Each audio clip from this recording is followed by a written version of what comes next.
Welcome back. Now for your 5-day weather forecast, we go outside to Tache Houghton.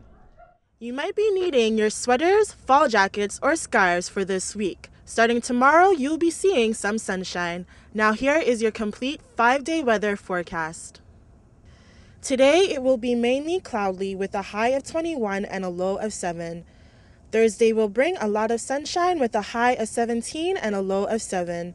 Friday will be partly cloudy with a high of 18 and a low of 6. Saturday, a mix of sun and clouds with a high of 19 and a low of 7. Sunday, keep your umbrella handy. There is a 40% chance of showers with a high of 17 and a low of 11. Stay warm and have a great week. Back to you in the studio. Thanks, Tache. Turning now to international news. Syria's capital, Damascus, was attacked by rebel forces today. This time, a suicide bomber targeted the country's military headquarters. The attack is the second to rock the Middle Eastern city in 2 days. More than 200 Syrians have been killed today, bringing the death toll to over 30,000. The Syrian civil war has been ongoing since March 2011. The Greek government's plan to slash the country's budget has sparked another general strike and a massive protest in Athens. About 50,000 protesters gathered today, and some set trees on fire, causing police to use pepper spray and tear gas. Greece's coalition government is under pressure to cut 11.5 billion euros in spending in order to receive more emergency funds. Today's strike is the first of its kind since the coalition was formed in June. Looking now at national news, the family of murdered teen Colleen McMillan wept as the RCMP named a suspected killer in the Highway of Tears murder case. Nearly 40 years after McMillan was killed along a BC highway, police have used DNA evidence to identify Bobby Jack Fowler as her murderer. Fowler has since died in an Oregon prison, and police suspect him of having killed 2 other women. Police say 18 other murders share the mark of what they think could be 1 or more serial killers. Justin Trudeau is expected to announce Tuesday he will be running for the Liberal leadership role. Trudeau has been non-committal when asked about it in the past, but after pressure from supporters, it looks like he'll be competing. The race starts November 14th and ends in April.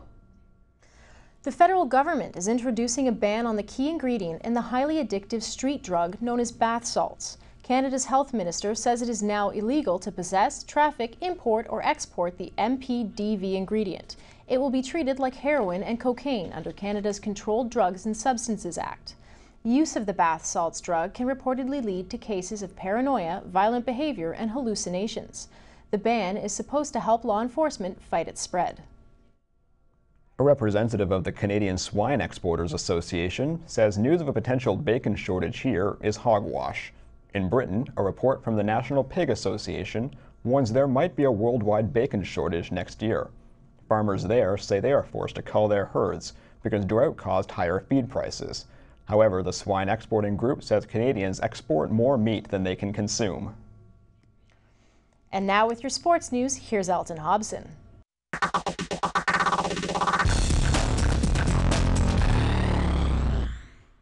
Both the Humber men's and women's soccer teams will be in action tonight on the road against the Redeemer Royals.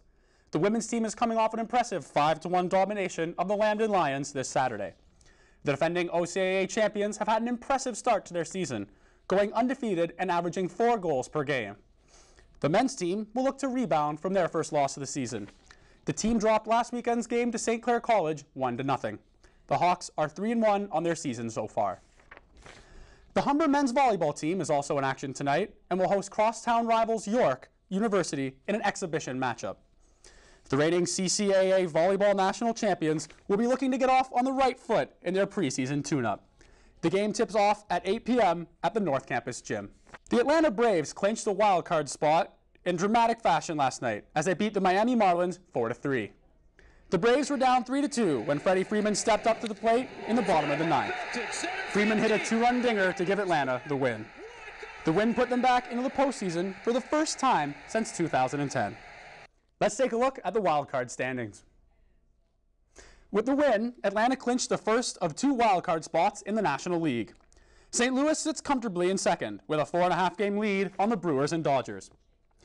While over in the American League, Baltimore and Oakland hold down the top 2 spots. The Angels are just 2 games back and the Rays are 3 back of the lead. The Blue Jays played spoiler last night in the MLB playoff hunt, shutting out the Baltimore Orioles 4-0. Pitcher Aaron Laffey and 5 other Blue Jays relievers helped keep the game scoreless. The Orioles remained 1.5 games back of the Yankees for the AL East lead, thanks to the Bronx Bombers' loss against the Twins. This is how the rest of the standings are shaping up. Detroit and Chicago are tied for the AL Central lead with a record of 82 and 72. And the Texas Rangers have a 4-game lead over the Oakland A's in the AL West. Toronto FC picked up a big win on the road last night as they shut out El Salvador's Deportivo Aguila 3-0 in CONCACAF Champions League action. Forward Quincy Amarica opened the scoring for Toronto in the 16th minute, while Canadian midfielder Terry Dunfield notched 2 back-to-back goals to seal the deal for Toronto. With the victory, Toronto FC hold on to 2nd overall in their group.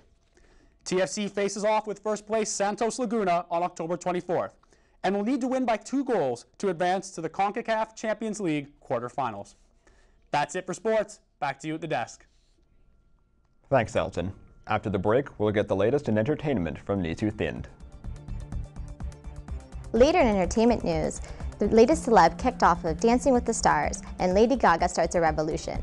All that and more after the break.